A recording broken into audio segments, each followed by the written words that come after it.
guys, and welcome to Taming Diaries Part 3. You may have noticed that there has been a big break since the last episode, and that's because we hit a big wall in Amylase's taming due to one thing we really didn't think through, and that was her cage design. As you may remember, a few months ago I finally got to create one of my dream cages, a natural/German themed cage based on a style that has become very popular in a lot of European countries. As it turns out, we picked the wrong hamster to do this for. Amylase just did not get on with this cage as much as we had hoped. She would spend more of her time underground and stopped playing. She was eating less. I was really worrying about her because we couldn't seem to ever find her, and I had so many scares from her when we didn't see her for several days and several nights that I thought she had either escaped or passed away. And at first I didn't think it was because of the cage, since we hadn't had her very long. I just thought maybe it was just her personality coming through.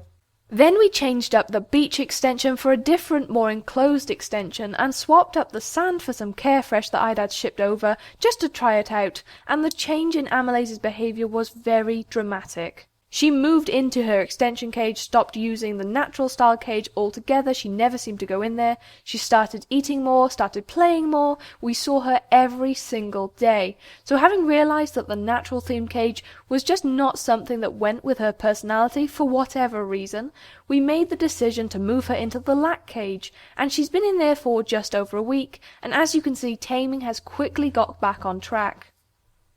So having the right cage for your hamster does make a huge difference to how much they want to interact with their owner, and every hamster is so different that despite the fact the natural style cages are some of the best cages out there, just like Amylase, they aren't right for every hamster.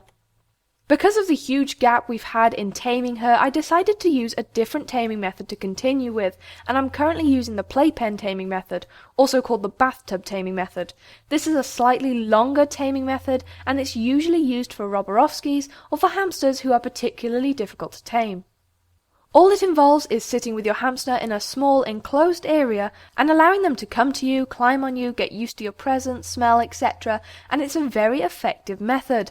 I have used it in the past with my first two hamsters who were both roborovskis. It works really well, and as you can see, Amylase is really comfortable with me. She is very much a hamster who only does things on her terms.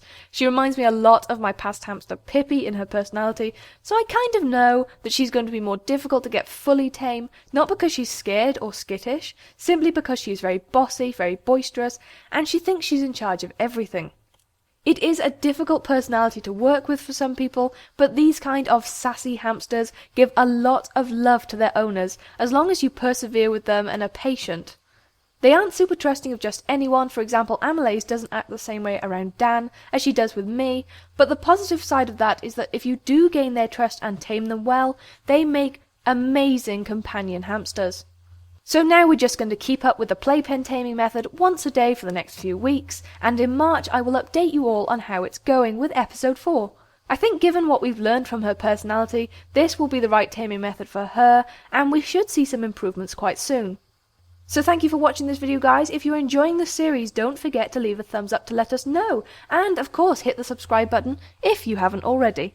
Take care everyone, and I'll see you next time. Bye bye.